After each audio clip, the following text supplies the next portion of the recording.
Friends, எல்லாரும் எப்படி இருக்கிறீங்க? எல்லாரும் நல்ல சுகமா இருக்கிறீங்களா? இன்றைக்கு பார்த்தீங்கன்னா நான் ஒரு டிஃபரெண்டான வடை தான் செய்து காட்ட போறேன். இது செய்யறதுக்கு சரியான ஈஸி அண்ட் ஹெல்த்தியாயும் இருக்கும். இது என்ன வடைன்னு சொல்லி பார்த்தீங்கன்னா இந்த சவ்வரிசி, அதாவது எல்லாரும் சவ்வரிசி பாயாசம் கேள்விப்பட்டிருக்கிறீங்க. ஸோ இன்றைக்கு நான் இந்த சவ்வரிசியை வச்சு நல்ல டேஸ்டா, நல்ல கிறிஸ்பியா, நல்ல ஹெல்த்தியா எப்படி ஒரு ஈவினிங்ல நீங்க ஒரு ஸ்நாக்கா இது சாப்பிடலாம். இப்ப இந்த யம்மியான இந்த சவ்வரிசி வடை செய்யறதுக்கு என்னென்ன பொருட்கள் நான் எடுத்து வச்சிருக்கேன்னு சொல்லி இப்ப நான் உங்களுக்கு காட்டுறேன். குடு 2 ஓடிவாங்க. இப்ப என்னென்ன பொருட்கள் தேவைன்னு சொல்லி பார்க்கலாம்.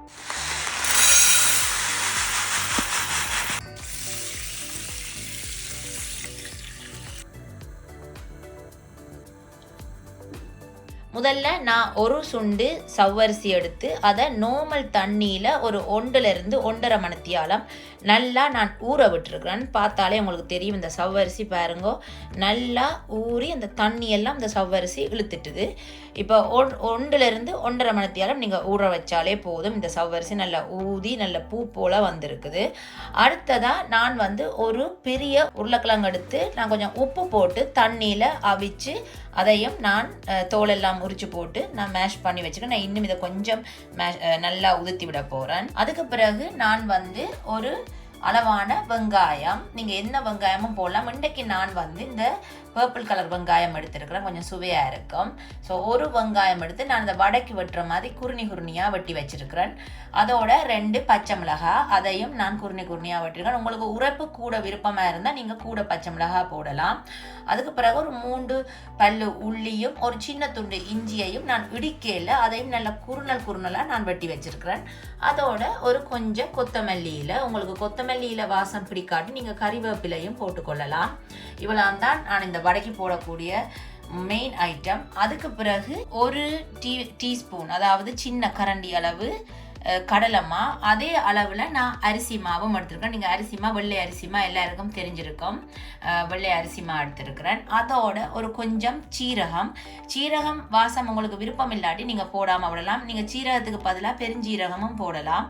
நான் இன்றைக்கு சீரகம் போட்டிருக்கேன். எனக்கு சீரக வாசம் படையில நல்ல விருப்பம், அதனால் போட்டிருக்கேன். அதோட தனி மிளகாய்த்தூள் ஒரு சின்ன டீஸ்பூன் அளவு எடுத்திருக்கேன். நான் எப்பவுமே உங்களுக்கு திரும்ப சொல்றேன், உரைப்பு உங்களோட வீட்டுக்கு ஏற்றவாறு நீங்க உரைப்பு போட்டுக்கொள்ளலாம். நான் என்னுடைய வீட்டுக்கு தேவையான அளவு உரைப்பு தான் நான் இப்ப கலந்துருக்கிறேன்.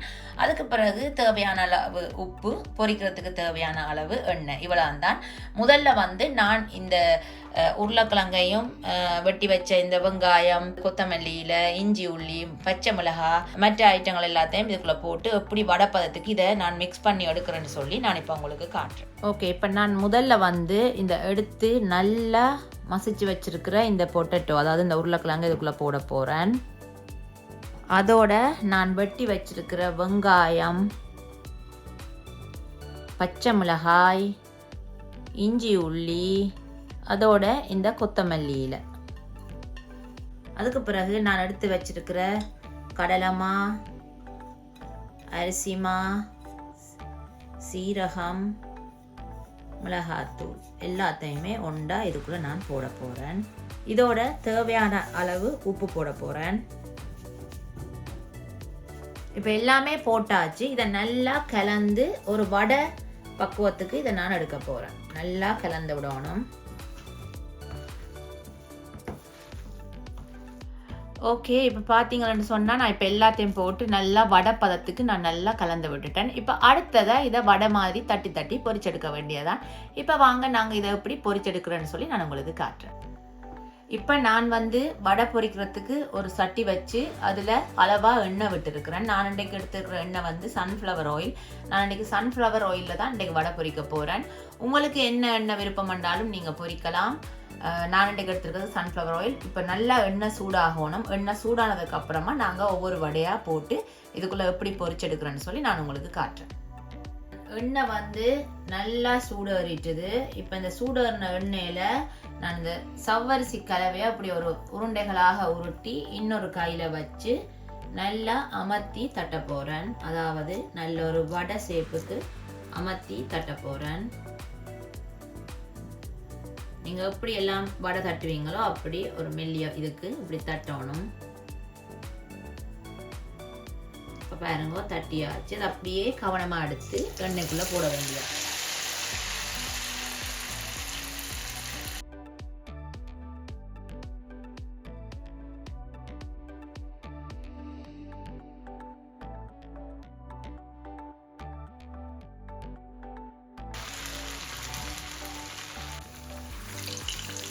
இப்போ நல்லா பொரிஞ்சு வரட்டுக்கும். இப்போ நான் தட்டி போட்ட ஒவ்வொரு வடைகளையும் பாருங்க, அதுவாகவே பொரிஞ்சு அப்படியே மேலே கிளம்பி வந்துட்டுது. இப்போ அந்த டைமில் நான் மற்ற பக்கம் திருப்பி விட போகிறேன். இப்போ நீங்கள் திருப்புறத்துங்கள் பாருங்க, ஒரு பக்கம் நல்லா வேகிட்டாண்டு அப்படி வேகாட்டி கொஞ்சம் நேரம் அதே பக்கத்துலேயே விடுங்க, கொஞ்சம் வேகட்டுக்கும். பாருங்க இப்போ நல்லா வேகிட்டுது, நல்லா மொரண்டு வடை வேகி கொண்டு வருது. இப்போ நான் மற்ற பக்கம் எல்லாத்தையும் திருப்பி விட்டுருக்குறேன்.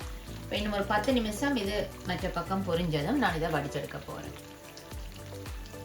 நீங்கள் உளுத்தம் பருப்பு வடை கேள்விப்பட்டிருப்பீங்க, கடலை பருப்பு வடை கேள்விப்பட்டிருப்பீங்க, இப்படி ஒரு பருப்பு வடைகள் கேள்விப்பட்டிருப்பீங்க. ஆனால் பாருங்க இது வந்து சவ்வரிசி வடை, சும்மா வேறு லெவலில் இருக்கும். நீங்கள் செஞ்சு கொடுத்தாலே உங்களோட வீட்டில் இருக்கிறவங்க கேட்பாங்க இது என்ன ஒரு டிஃப்ரெண்ட்டான வடையாக இருக்குண்டு.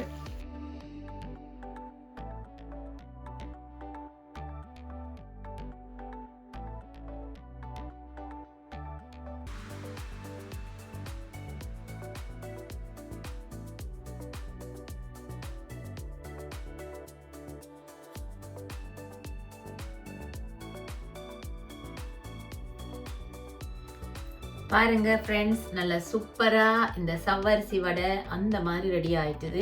இன்றைக்கு நான் உங்களுக்கு இந்த செஞ்சு காட்டினா இந்த சவ்வரிசி வடை வந்து உண்மைக்குமே அவ்வளவு ஹெல்த்தியான ஒரு வடை. ஏனெண்டா இதில் வந்து நான் சவ்வரிசி தான் கூடுதலாக போட்டிருக்கிறேன், அதோட ஒரு சின்ன தொண்டு உருளைக்கிழங்கும். நீங்களும் இதை வீட்டில் டைம் செய்து பாருங்க. சின்ன பிள்ளைங்களுக்கு இது வந்து உண்மைக்குமே உடம்புக்கு நல்ல வேண்டாம். இந்த சவ்வரிசி வந்து நாங்கள் பாயாசமாக காய்ச்சி குடிக்கிறனாங்கண்டா நல்ல குளிர்மை சத்தன்னு சொல்லி. அதே மாதிரி நீங்கள் எப்போவுமே இந்த உளுந்து வடை கடலை வடை செய்கிறதுக்கு நீங்கள் இந்த மாதிரி சவ்வரிசியை வச்சு நீங்கள் வடை செய்யும் போது அது ஒரு வித்தியாசமாயும் இருக்கும். சாப்பிடும்போது கொஞ்சம் வித்தியாசமாக சாப்பிடும்போது மக்களுக்கு அது ரொம்ப பிடிக்கும். இதை வந்து நீங்கள் வீட்டில் டைம் இருக்கிற நேரங்களில் இல்லாட்டி இந்த சவ்வரிசிகள் வந்து சில நேரங்களில் என்ன நடக்கும்னு சொன்னால் நீங்கள் பாயாசத்துக்குன்னு சொல்லி சவ்வரிசியை வண்டி போட்டு கொஞ்சம் மிஞ்சிடும். அப்போ அப்படி மிஞ்சிற நேரங்களில் நீங்கள் என்ன செய்யலாம் அப்படின்னு யோசிச்சு கொண்டிருக்கும் போது ஒரு உருளைக்கிழங்கு எடுத்து டக்குன்னு நான் சொன்ன மாதிரி நீங்கள் இந்த மாதிரி வடை செய்து கொடுங்க. அவ்வளவு சூப்பராக இருக்கும், எல்லாருமே நல்லா இருக்குன்னு சொல்லி உங்களுக்கு பாராட்டுவாங்க. வேறு என்ன ஃப்ரெண்ட்ஸ், இன்றைக்கு நான் செய்து காட்டின இந்த சவ்வரிசி வடை உங்களுக்கு பிடிச்சிருந்தா இந்த வீடியோவை பார்த்துட்டு கட்டாயம் நீங்களும் வீட்டில் செய்து பாருங்க. செய்து பார்த்துட்டு எனக்கு மறக்காம கமெண்ட்டில் எப்படி வந்தேன்னு சொல்லி சொல்லணும். அதே மாதிரி இவ்வது வேற காலத்தில் எனக்கு நிறைய பேர் சப்ஸ்கிரைப் பண்ணியிருக்கிறீங்க. உங்களோட சப்போர்ட்டுக்கு ரொம்ப ரொம்ப நன்றி. நிறைய பேர்ட்ட கமெண்ட்டுக்கும் நான் முடிஞ்ச அளவு நான் உங்களுக்கு ரிப்ளை பண்ணுவேன். இதே போல் இந்த வீடியோவை நீங்கள் பார்த்து தொடர்ந்து சப்போர்ட் பண்ணுங்கள். பிடிச்சிருந்தா உங்களோட ஃப்ரெண்ட்ஸ் கூட ஷேர் பண்ணுங்கள். ஆனால் முக்கியமான ஒரு விஷயம், வீடியோவை பார்த்துட்டு மறக்காமல் லைக் பண்ணிடுங்க. அது எனக்கு ரொம்ப ரொம்ப முக்கியம். அவர் என்ன ஃப்ரெண்ட்ஸ், நான் இன்னொரு வித்தியாசமான குயிக்காக நீங்கள் செய்யக்கூடிய மாதிரி வித்தியாசமான வீடியோ கூட நான் உங்களை சந்திக்கிறேன். அது வரைக்கும் நான் இந்த வடையை என்ன செய்ய போகிறேன், நல்ல பிளேன் டீ ஒன்று ஊற்றி நான் சாப்பிட போகிறேன். நீங்களும் வீட்டில் செய்து சாப்பிடுங்கோ, ஹாப்பியாக இருங்கோ. பாய்.